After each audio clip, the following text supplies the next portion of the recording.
إن الحمد لله نحمده ونستعينه ونستغفره ونعوذ بالله من شرور أنفسنا ومن سيئات أعمالنا من يهده الله فلا مضل له ومن يضلل فلا هادي له أشهد أن لا إله إلا الله وأشهد أن محمدا عبده ورسوله أما بعد. İşte toxunmaq istədiyimiz məsələ keçən dəfələrdə qeyd etdiyimiz kimi ixvanlar və sururilərin əhlüsünnəyə zidd olan əsasları haqqında olacaq və biz bu mövzuda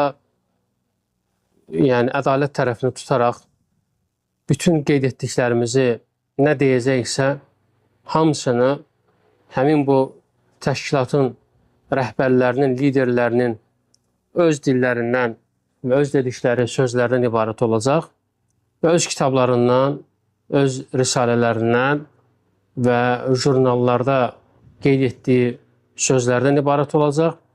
Çünki Uca Allah bizlərə ədalətli olmağa əmr eləyib. Hətta düşmən olsa da belə ədalətsiz davranmamağı bizlərə buyurub. Ona görə də Əhlüsünnə, Sələf-i Salih insanlar içərisində ən ədalətli insanlardır, mərhəmətə qarşı ən rəhimli olanlar və ən elmli olanlardır. Və onun üçün də biz bu prinsipi, əsası qoruyaraq nə buyuracaqsa, nə ki toxunacağımız məsələlər varsa, hamısı bir-bir onların öz kitablarından, öz nəqillərindən olacaq. Xüsusən də onların, həmin bu təşkilatın liderlərinin sözləri olacaq. Deməli, birinci əsas, ixvanların liderlərinin dinin əsaslarının Əhlüsünnəyə zidd olması. Əhlüsünnəyə görə tövhid üç qismdir. Birincisi tövhid-ül rububiyyə, ikincisi tövhid-ül uluhiyyə, üçüncüsü tövhid-ül əsmə və sifət. Deməli, birinci rububiyyət tövhidi odur ki, bu qulun Allahın yaratmaqda, ruzi verməkdə və mülk sahibi olmaqda tək və şəriksiz Rəbb olduğuna etiqad etməsidir. Başqa sözlə desək, Allahı öz feillərinə təkləşdirməkdir. İkincisi isə uluhiyyət tövhidi, ibadət tövhidi. Bu, Allahın ibadətə layiq, yeganə məbud olduğunu bilmək və buna etiqad etməkdir. Bütün ibadət növlərini yalnız Allaha yönəltmək və dini yalnız ona ixlasla həsr etməkdir. Və üçüncüsü isə əsma və sifət tövhidi, ad və sifətlər tövhidi. Bu da qulun etiqad etməsidir ki, Uca Allah bütün kəmal sifətlərində əzəmət, cəlal və gözəllik vəsiflərində tək, bu xüsusiyyətlərdə onun heç bir bənzəri və şəriki yoxdur. Bu tövhid Allahın öz kitabında özünə ispat etdiyi və ya Rasulunun sallallahu aleyhi və səlləm onun üçün ispat etdiyi bütün ad və sifətləri Quranda və sünnədə gəldiyi mənaları ilə Allahın əzəmətinə və cəlalına layiq şəkildə təsdiq etməyə əhatə edilir. Bu zaman onun ad və sifətlərindən heç bir inkar edilmir, mənaları təhrif edilmir, onlar necə olduqları soruşulmur, keyfiyyət verilmir, məxluqata bənzədilmir. Həmçinin Allahın özündən və ya Rasulunun sallallahu aleyhi ve sellem ondan nəf etdiyi bütün nöqsan və eyiblər ondan uzaq tutulur və onun kəmalına zidd olan hər bir şey ondan inkar edilir. İndi isə gələk, ixvanların, həmin bu firqənin, təşkilatın liderləri tövhidin üç növündə yol verdiyi müxalifətlərə, zidd əsaslara. İxvanların rububiyyədəki problemlərindən bəzi liderlərinin xaliq ilə məxluqu bir-birindən ayırmayan ifrat sufilərin əqidəsi olan vahdətül vücud, yəni hər şey Allahdır, yolunu mənimsəmələridir, qəbul etmələridir. Bu əqidənin bəzi liderlərində mövcudluğuna dair dəlillərdən Seyyid Qutb öz təfsiri Zilal Qur'anda Allah-u Teala'nın İxlas surəsi 1-ci ayəsində Qul huvallahu əhəd, deyə Allah təkdir kəlamı haqqında dediyi bundan ibarətdir ki, onunla birlikdə başqa bir şey yoxdur onun bənzəri heç nə yoxdur və bu varlığın təkliyidir. Belə ki, onun həqiqətindən başqa bir həqiqət, onun varlığından başqa bir həqiqi varlıq yoxdur. Hər bir başqa mövcud öz varlığını məhz o həqiqi varlıqdan alır və öz həqiqətini həmin zatı həqiqətdən götürür. Belə ki, sonda buyurur ki, ilahi varlıqdan başqa heç bir həqiqi varlıq, ilahi iradədən başqa heç bir həqiqi fəaliyyət yoxdur. Və Şeyx Muhammed İbn Salih Əl-Useymin, Allah onu rəhmət etsin, Məcmu-ül Fətavə 3-cü cild 99-cu səhifədə bu təfsir haqqında cavab olaraq deyir ki, Seyyid Qutbun verdiyi təfsirə, İxlas surəsinin 1-ci ayəsinə verdiyi təfsir barəsində Şeyx, Allah onu rəhmət etsin, deyir ki, onun İxlas surəsinin təfsirini oxudum və orada Əhlüsünnə və Cəmaatın etiqadına zidd olan böyük bir iddia irəli sürdüyünü gördüm. Belə ki, onun təfsiri Vəhdətül Vücuda hər şey Allahdır etiqad etdiyinə dəlalət edir. Həmçinin onun istiva, Allahın ərşə yüksəlməsi sifətini hakimiyyət və nəzarət kimi təfsir etməsi də buna daxildir. Və həmçinin də onların uluhiyyət tövhidində olan problemlərindən, Əhlüsünnə zidd olan əsaslarından Tövhid-ül Uluhiyyənin, uluhiyyət tövhidinin rububiyyət tövhidi ilə təfsir edilməsi və La ilahə illallah kəlməsindən məqsədin rububiyyət tövhidi olmasıdır. Buna dəlillərdən Seyyid Qutb Zilal-ül Qur'anda İbrahim surəsi 41-ci ayədə təfsir edərkən deyir ki, İbrahim Peyğəmbər dualarının hər birində Rabbənə, Rabbi, Rabbimiz və ya Rəbbim kəlməsinin təkrarlanmasını müşahidə etməmək olmaz. O, Allahı uluhiyyə sifəti ilə deyil, yalnız rububiyyə sifəti ilə zikr edir. Çünki uluhiyyə cahiliyyət dövründəki cahiliyyətlərin çoxunda nadir hallarda mübahisə mövzusu olub. Lakin daimi mübahisə mövzusu rububiyyə məsələsi olub.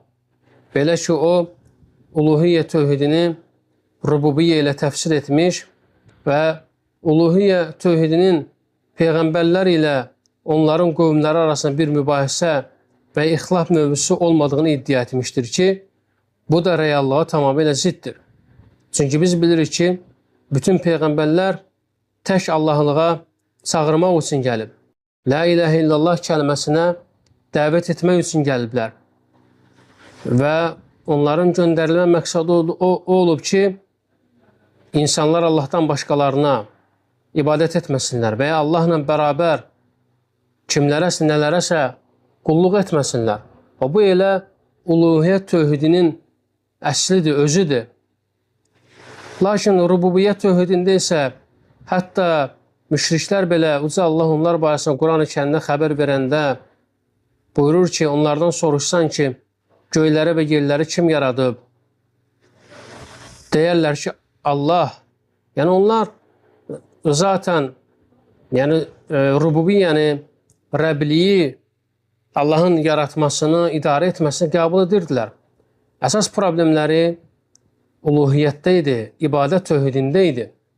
Ona görə ta o gündən bu günə qədər insanlar, Əhlüsünnə, Sələfi, Salih insanları tək Allahlığa çağırıb və başqalarına qul olmaqdan onları uzaqlaşdırıb, onları çəkindirib və həmçinin də uluhiyyət tövhidindəki müxalifətlərinin təzahürlərindən digəri uluhiyyənin vasitələrini və reallaşdırmasını yüngül saymaq. Yəni uluhiyyə onlarda elə də mühüm deyil, əsas deyil və bunun şahidi olacaqsınız. Və zaten biz keçən dəfələrdə demişdik ki, onlar üçün insanların şirk içərisində batması və yaxud da tövhid elə də önəmli deyil. Əsas onlar üçün kürsüyə çıxmaqdır, kürsü sahibi olmaqdır. Və bu insanların ibadət məsələsi, əqidə məsələsi, mənhəc məsələsi onlar üçün maraqlı deyil.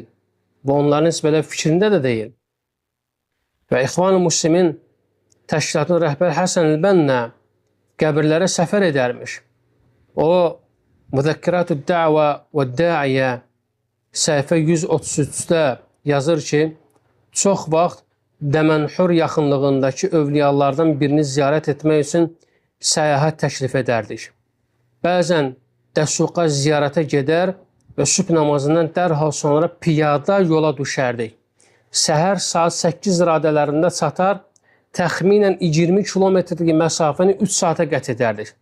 Cümə namazını qılar, nahardan sonra istirahət edər, əsr namazını qılar və axşam gün batana yaxın Dəmənhura qaydardıq.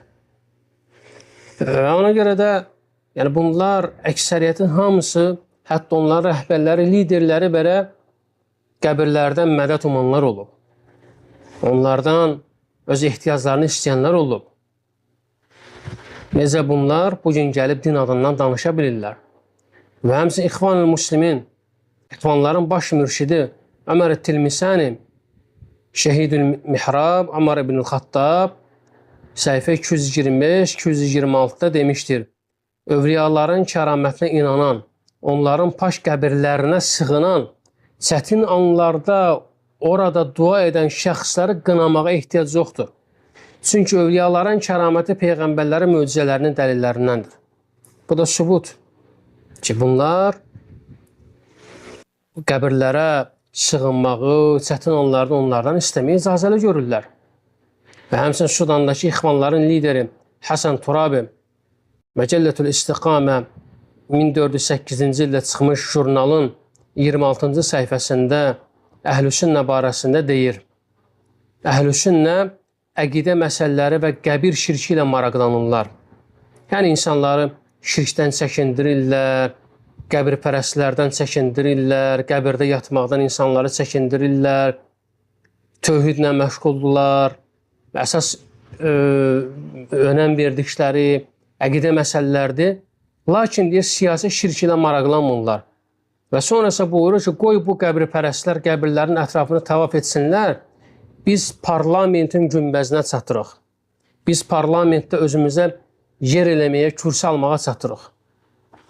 Yəni, deməli, bu onu göstərir ki, bunlar üçün din önəmli deyil. Bunlar üçün əsas olan dünyadır.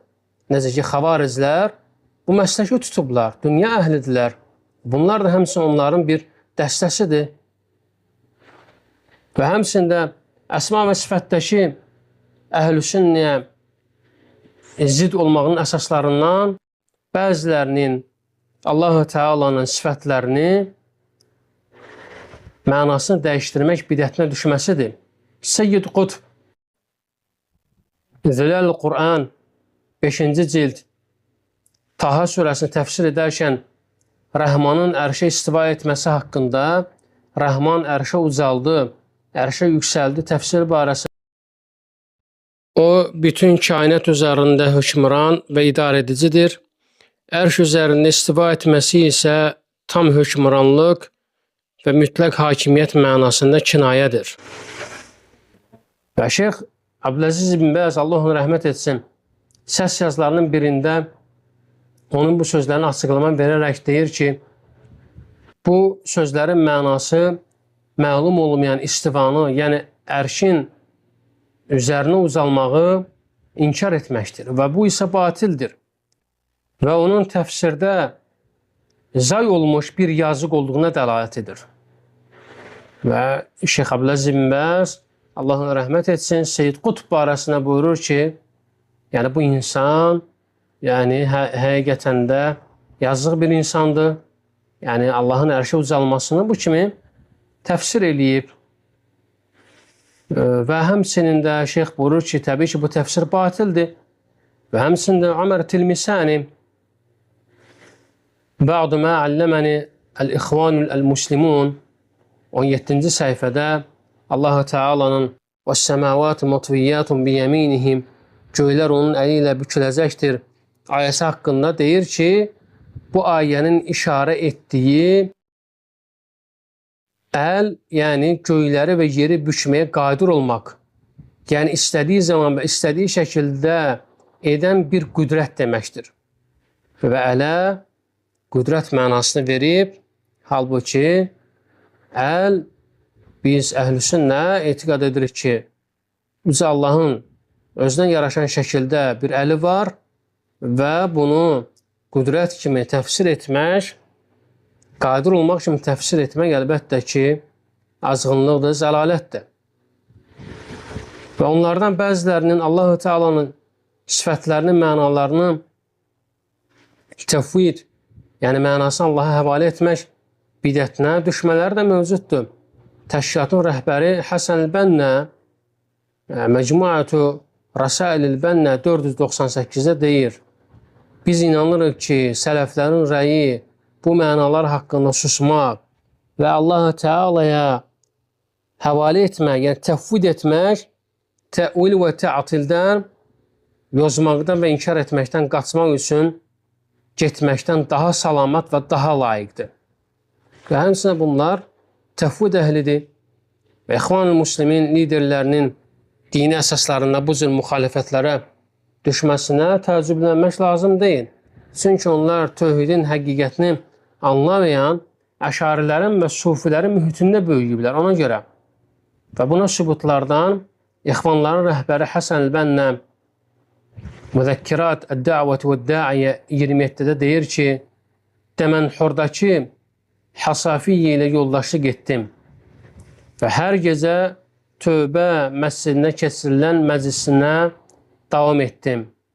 Seyyid Abdülvahabın Hasafiyyə Şəziliyyə təriqətindəki icazəsində iştirak etdim. Hasafiyyə Şəziliyyə təriqətini götürdüm və o mənə onun virdlərini və vəzifələrini tapşırdı. Deməli, həmin bu şəxs Həsən el-Bənnə sufilərlə, onların təriqətləri ilə bərabər olub və həmçinin də Əbu'l-Həsən Ən-Nədvi Ət-Təfsir Siyasi Lil-İslam səhifə 138-139-da deyir ki, hansı ki bu şəxs bu cəmaatın tərəfdarlarındandır. Deyir ki, Şeyx Həsən el-Bənnə onun hərəkatının qurulmasında ruhani tərbiyənin payı vardır. O, fəaliyyətinin əvvəlində özü də etiraf etdiyi kimi Hasafiyyə Şəziliyyə təriqətində olmuşdur. O, uzun müddət bu təriqətin məşğuliyyətlərini və zikirlərini icra etmiş, onlara davam etmişdir. Cəmaatın böyük və xüsusi adamları mənə danışıblar ki, o, ömrünün sonuna və işlərinin çoxluğuna baxmayaraq, bu məşğuliyyətlərə, o virdlərə bağlı qalmışdır. Və həmçinin Mahmud Abdülhalim Əl-İxvanul Müslimun Əhdathun Sanəət Tarix 1-ci cild 109-cu səhifədə deyir ki, biz hamımız hər gecə Seyyidə Zeynəb məscidinə gedər, işə namazını qılar, sonra məsciddən sıralar halında çıxardıq. Mürşid Ustad Həsən el-Bənnə öndə gedər, Nəbəvi Mövlud naşidlərindən birini oxuyar, biz də diqqət çəkən gür və kütləvi səslə onu təkrarlayardıq. Deməli, bunlar sufilərlə bərabər olublar və ona görə də ad və sifətlərdə belə bir problemlərə düşüblər. Və həmçində tövhidin digər qismlərində, uluhiyyəsində, rububiyyəsində və Şeyx Abdüləziz İbn Bazın öz saytında keçir ki, hansı ki şeyx buyurur ki, İxvanlar, həmin bu hərəkat alimlər tərəfindən tənqid olunur. Çünki onların tövhidə dəvət etmək, şirk və bidətləri inkar etmək sahəsində fəaliyyətləri yoxdur. Onların dəvət metodları çatışmır və insanları Əhlüsünnənin sahib olduğu düzgün əqidəyə yönləndirmirlər. Və təəccüblü budur ki, İxvanlar və sururilər, bunların liderləri və davamçıları sələflərin əqidə və mənhəzləri bəyan etmələrini, sələflərin insanları əqidə və mənhəzə çağırmalarını və bidətçiləri bəyan etmələrini deyirlər ki, bunlar ümməti parçalayırlar. Əksinə, sələf-i salih Əhlüsünnə ümmətin birliyini, bərabərliyini istəyir. Müsəlmanların birliyini, bərabərliyini istəyir. Haqq üzərində toplanmağını istəyir. Firqələrə bölünməyini istəmir. Firqələrə bölənlər zaten bunlardır. Yerdə qalan bütün tayfalar hamısı firqələrə bölür. Hər kəs özünə çağırır. Lakin insanları əsl İslam'a çağıran əhlüsünnədir, sələf-i salihdir. Və heç kəs bu dini bölmür, parçalamır. Əksinə bu dinin qorunmasıdır, dinin mühafizə edilməsidir. Və İxvan Sabuni Məcəllətül Müştəmə deyir ki, həmin yerdə indi nə məzhəb ardıcıllarına, nə əşarilərə, nə İxvanlara, nə də sufilərə hücum etməyin vaxtı deyil. Yəni, qoy hər kəs öz işində olsun, yəni bunlara fikir verməyək. Bu bunların təbii ki, batil metodlarındandır. Lakin batil də bəyan olmalıdır, haqq da insanlara çatdırılmalıdır. Və Sururi təşkilatının rəhbəri Muhammed Sururun Mənhəcül Ənbiyə Fid-Də'və 1-ci cild 8-ci səhifədə deyir ki, əqidə kitablarına nəzər saldıqda gördüm ki, onlar bizim dövrümüzdən başqa bir zamanda yazılıb. Yəni, əqidə kitablarına deyir ki, baxdım, gördüm ki, bu kitablar bizim dövrümüzə aid deyil. Qalı keçmiş əsrlərdə, keçmiş dövrlərdə. Həmin kitablar yazıldığı dövrün problemlərinə həll yolu idi. Və problemlər bəzən oxşar olsa da bizim dövrümüz yeni həll yolları tələb edir. Buna görə də əqidə kitablarının üslubu çox qurudur. Çünki onlar sadəcə dəlillər və hökmlərdən ibarətdir. Buna görə də gənclərin çoxu onlardan üz döndərir və maraqlanmır. Lakin, əlhəmdülillah, əqidə kitabları istər qədim, istərsə də indinin kitabları hamısı Əhl-i-Sünnənin mənsubunun alimləri, sələfin alimləri hamısı, əlhəmdülillah, haqqa çağırıb, hamısı birliyə, bərabərliyə çağırıb, insanları şirkdən çəkindirib, tövhidə dəvət ediblər. Hamısının sələf-i salihin əqidə kitablarına baxsaq, istər keçmişlər olsun, istər indikilər, baxsaq, görərik ki, sanki hamısı bir bulaqdan su içiblər və həqiqətən də belədir. Çünki onların məsləri mənbəyi Peyğəmbər sallallahu aleyhi və səlləmdəndir. Heç kəs öz ağlı ilə, öz rəyi ilə hərəkət eləməyib. Qurana və sünnəyə əsaslanaraq hər bir şey ortaya qoyublar. Ona görə də onların kitablarını oxuyanda, istər müasirlər olsun, istər keçmişlər olsun, görürsən ki, hamısının sözü eynidir. Və Şeyx Abdüləziz İbn Bazdan, Allah ona rəhmət etsin, Muhammed Sururun əqidə kitablarına quruluq iddiası ilə bağlı soruşulduqda cavab verərək deyir ki, bu riddədir, dindən çıxmaqdır və pis bir sözdür və o həmçinin bu kitabların satılmasının haram olduğunu və cırılmasının vacib olduğunu bildirmişdir. Hansı ki, Muhammed Sururun bəzi kitabları var, onlardan biri Mənhəcül Ənbiyə Fid-Də'və və bu kitablar barəsində Şeyx, Allah ona rəhmət etsin, buyurub ki, bu kitabların satılması haramdır, satmaq olmaz və bu kitabları cırıb və yaxud da onları yandırmaq lazımdır. Və həmçində bunların Əhl-i-Sünnə zidd olan təzahürlərindən biri də İxvanların sururiləri hakimiyyət tövhidini ön plana çıxarmaq, onu tövhidin müstəqil dördüncü növü hesab etmək və ibadət tövhidinin ən xüsusi xüsusiyyəti saymaq. Və Şeyx İbn Hüseymindən, Şeyx Muhammed İbn Salih Əl-Hüseymin, Allah ona rəhmət etsin, tövhidə hakimiyyət tövhidi, Təvhidül Hakimiyyə adlı dördüncü bir qism əlavə edən kimsə haqqında soruşulduqda o belə cavab vermişdir. Biz deyirik ki, o cahildir, zəlalətdədir. Və Şeyx əlavə etmişdir ki, Təvhidül Hakimiyyə, hakimiyyət tövhidi əslində Allahı təkləşdirməkdir. Çünki hakim yalnız Allahdır.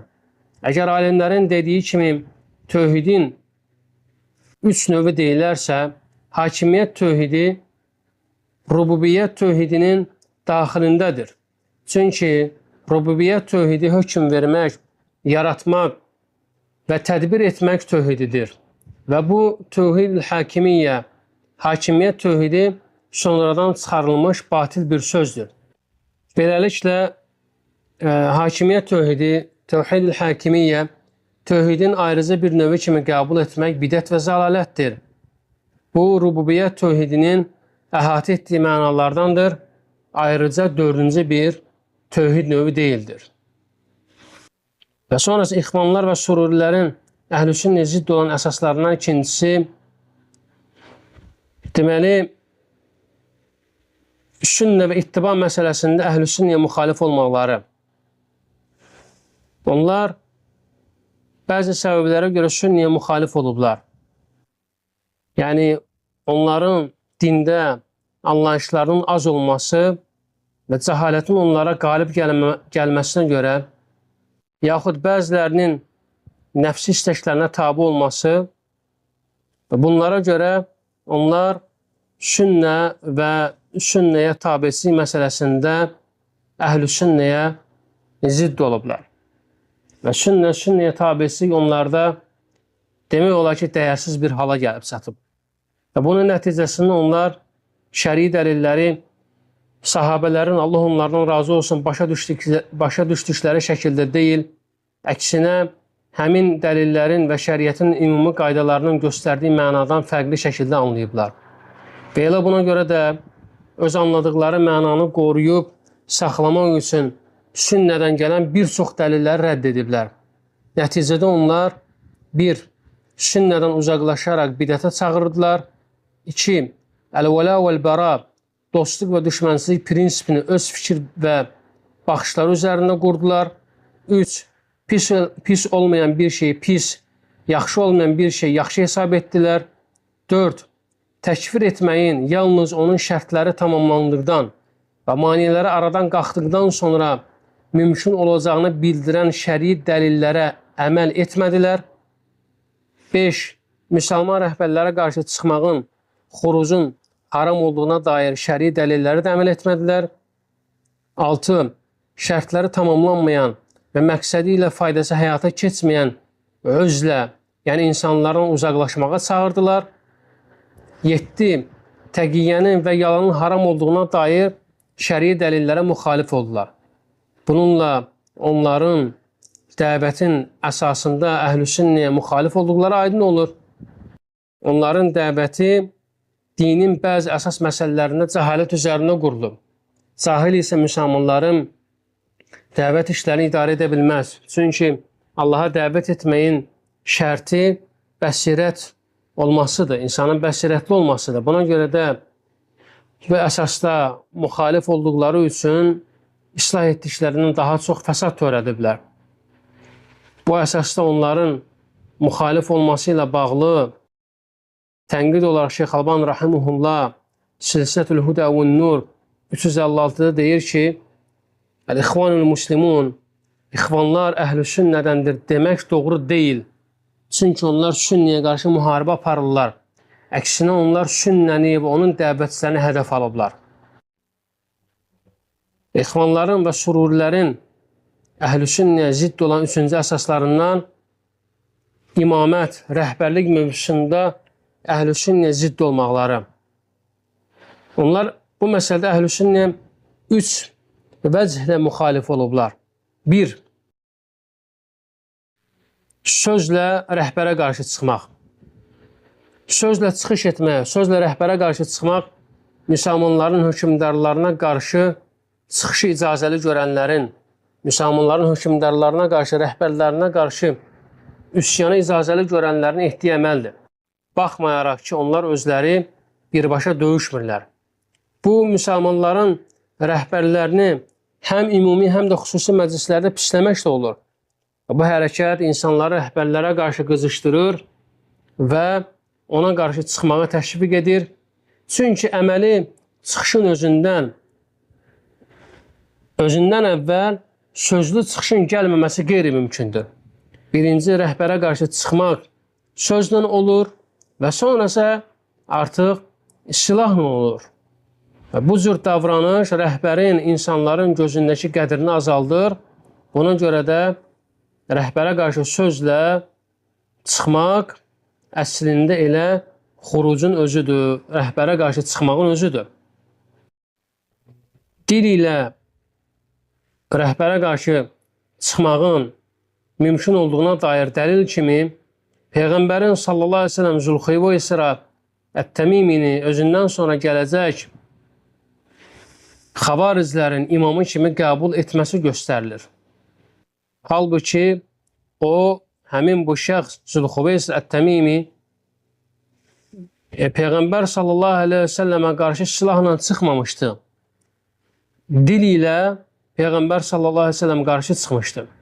Peyğəmbər sallallahu aleyhi ve sellem buyurur ki, bu şəxsin nəslindən elə bir qovm çıxacaq ki, Quran oxuyacaqlar, lakin onların boğazlarından aşağı keçməyəcək. Onlar oxun yaydan çıxdığı kimi dindən çıxacaqlar. İslam əhlini öldürəcək, bütpərəstləri isə buraxacaqlar. Əgər mən onlara çatsam, ad qovmi kimi onları öldürərəm. Və imamət məsələsində ikinci problemlərindən xurucul əməli, əməli çıxış. Rəhbərə qarşı silahla, güc ilə rəhbərə qarşı çıxmaq. Bundan məqsəd qılınc və ya digər vasitələrlə rəhbəri öldürməyə və ya hakimiyyətdən uzaqlaşdırmaya cəhd etməkdir. İmam Əhməd, sünnən imamı, Allah onu rəhmət etsin, buyurur ki, hansı ki, Lələkə Rahimullah Şərh Usul Etiqad Əhlüsünnə və Cəmaə 1-ci cild 161-ci səhifədə qeyd edir ki, heç kəsin sultana, rəhbərə qarşı döyüşməsi və ona qarşı çıxması halal deyil. Kim bunu edərsə, o sünnədə və doğru yolda olmayan bir bidətçidir. İxvanlar və sururilər ki, bu hərəkat, həmin bu hərəkatlar həm sözlü, həm də əməli çıxışlara yol veriblər, xuruzlara yol veriblər. Onlar insanları müsəlman hökmdarlara qarşı çıxmağa təhrik etmiş və müsəlmanların qanının axıdılmasına yönəlmiş təhriklərə yol veriblər. Əhlüsünnənin məzhəbi rəhbərlərə yaxşılıqda itaət etməyin vacibliyi və onlara qarşı çıxmağın haram olması üzərində qurulmuşdur. Şəriət dəlilləri şərtləri ödənmədən rəhbərə qarşı çıxmağın böyük günahlardan olduğunu göstərmişdir. İbn Abbasdan Allah ondan razı olsun, rəvayət edilən hədisə görə Peyğəmbər sallallahu aleyhi ve sellem deyib ki, kim öz əmrində xoşuna gəlməyən bir şey görərsə səbr etsin. Çünki kim sultandan, rəhbərdən, onun itaətindən bir qarış qədər uzaqlaşarsa, itaətdən çıxarsa, o cahilliyyət ölümü ilə ölər. Hədisi Buxarı Müslim rəvayət edin. Çünki rəhbərə qarşı çıxmaq, müsəlman rəhbərə qarşı çıxmaq mövcud zülmdən qat-qat artıq xaos və fəsada səbəb olur. Buna görə rəhbərə qarşı çıxmaq yalnız o zaman icazəli olar ki, o Allah tərəfindən sübutu olan açıq-aşkar böyük küfrə düşsün, alimlər ona dəlil gətirsin, hüccət qaldırsınlar, şübhələri aradan qaldırsınlar və qarşı çıxanların rəhbəri devirməyə və yerinə başqa müsəlman hakim təyin etməyən gücləri və imkanları olsun. Əgər bu şərtlərin hamısı bir yerdə mövcud deyilsə, ona qarşı çıxmaq haramdır. İxvanların və sururilərin bu mövzuda əhlüsünnəyə müxalif olduqlarına dair bəzi şahidlərdən sururilərin Ərəb Baharı adlanan Rabiül Ərabi, hansı ki illər öncə Suriyada baş vermişdi, adlanan həmin bu inqilabları dəstəkləməsi və xalqları öz hökmdarlarına qarşı qızışdırması buna bir sübutdur. Həsən el-Bənnə, Məcmuət Rasail el-Bənnə səhifə 69 və həmçində 288-289-da buyurur ki, İslam ümmətinin görkəmli alimlərinin tərcümeyi halı onların hökmdarların və əmirlərin qapılarına və saraylarına girib onları pislədiklərini, onlara əmr etdiklərini, haqqı buyurduqlarını, onları çəkindirdiklərini, onların bəxşişlərini rədd etdiklərini, onlara haqqı açıqladıqlarını görərik. Əksinə, ümmətin tələblərini əldə etmək üçün zülm və haqsızlıq qarşısında silaha əl atardılar. Və bu Həsən el-Bənnənin fikirlərindəndir və həmçində bildirir ki, biz dəvətimizə cavab verməyən hər bir prezidentə, liderə, rəisə və heyətə qarşı müharibə vəziyyətindəyik. Onlarla elə bir qarşıdurma aparacaq ki, orada nə barışıq olacaq, nə də güzəşt. Bu, Allah bizimlə qövmümüz arasında haqq ilə hökm verənədək davam edəcək. Hətta İxvan-ı Müslimin, İxvanlar çevrilişlər üçün silah almağa belə maraqlı olublar. Deməli, Məhmud Cəmi Məcmuat-ı Rasail Bənnə səhifə 69-da deyir ki, təşkilat üzvləri İxvanların üzvləri silah tacirlərindən silah alırdılar. Və həmin tacirlər bu silahları səhradan əldə edirdilər. O dövrdə bir tərəfdən Almaniya və İtaliya qüvvələri, digər tərəfdən isə ingilislər arasında müharibə gedirdi. İngilislər öz ordularına hindliləri, Avstraliyalıları və Afrikalıları cəlb etmişdi. Həmin silah tacirləri də bu silahları İxvanlara satırdılar. Və Sururilər və İxvanların liderləri öz batil dəvətlərini həyata keçirmək üçün gizli məclislər təşkil edir və insanları buna təşviq edirlər. Əhlüsünnənin yolu isə aydınlıq, peyğəmbərlik mənhəci, metodu üzərinə dəvət və şərtlərinə riayət edərək haqqı açıq-aşkar bəyan etməkdən ibarətdir. Lakin bidət əhli isə öz məqsədlərini həyata keçirmək üçün gizli planlar və məclislər qururlar. Xüsusən də müsəlman rəhbərlərə qarşı. Ömər ibn Abdüləziz rahimehullah deyir ki, Allah onu rəhmət etsin, əgər bir qövmün ümumi insanlardan gizli olaraq dinləri barədə pıçıltı ilə danışıqlarını görsəniz, bilin ki, onlar zəlalət üzərində qurulublar. Bunu İmam Əhməd öz zühdündə qeyd edib. Və Sururilərin bəzi davamçıları, bəzi liderləri indiki vaxtın, olduğumuz vaxtın Məkkə vaxtı olduğunu deyiblər. Və deyiblər ki, indiki vaxtda dəvət gizli şəkildə, sirli şəkildə yayılır və yayılmalıdır. Və buna görə də həm Sururilər, həmçinin İxvanlar, yəni gizli məclislər təşkil ediblər və İxvanların gizli məclislər təşkil etməsinə şahid olaraq Əymən Əz-Zavahiri Da'vatul Muqavamətil Əl-İslamiyyə Muqavamətil Əl-İslamiyyə Ləbi Mus'ab Əs-Suri deməli, həmin bu kitabda 87-ci səhifədə qeyd olunur ki, Seyyid Qutbun bəzi tələbələri, yəni İxvanlar və onun dövründə yaşamış, fikirlərindən təsirlənmiş gənclər gizli fəaliyyət yolunu tutdular və onun ideyalarını gizli şəkildə yaymağa başladılar. Sonralar isə bu fəaliyyətlər Misir Cihad Təşkilatının ilk gizli hüceyrələrinə çevrildi.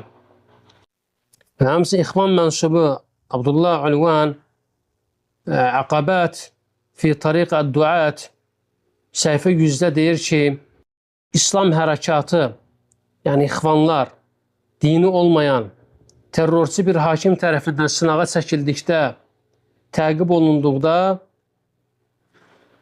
dəvəti yalnız gizli şəkildə çatdırmaqla kifayətlənmək lazımdır. Və hansı ki, onlar, yəni burada onun qeyd etdiyi terrorçu bir hakim və həmçinin dini olmayan bir hakim, onların məqsədi müsəlman rəhbərlərdir, onlara təkfir edirlər. Və həmçinin də onların imamət məsələsində, rəhbərlik məsələsində Əhlüsünnəyə müxalifətlərindən, zidd olan əsaslarından üçüncüsü, İxvan-ı Müslimin, İxvanlar beyyətin imam, prezident üçün deyil, rəhbər üçün deyil, partiyanın, təşkilatın yəni mürşidi üçün olduğunu hesab edirlər. Yəni İxvanlardakı beyyət forması mürşidə beyyət etməyi və partiyanın prinsiplərindən kənara çıxmamağa ehtiva edir. Mahmud Abdülhalim El-İxvanul Müslimun Beynəl İbtida'i Diniyi vəl-İflasi Siyasiyi səhifə 128 və 411-də nəql etdiyi beyyət forması belədir. Uca Allahın adına and içirəm ki, əhd edirəm ki, ixvanların dəvətinə bağlı qalacağam, onun yolunda cihad edəcəyəm, üzvlük şərtlərini yerinə yetirəcəyəm, rəhbərliyə tam etimad göstərəcəyəm, xoş və xoşa gəlməz hallarda eşidib itaət edəcəyəm. Buna görə də Allahı şahid tutaraq and içirəm və bunun üzərinə beyyət edirəm. Allah dediklərimə vəkildir.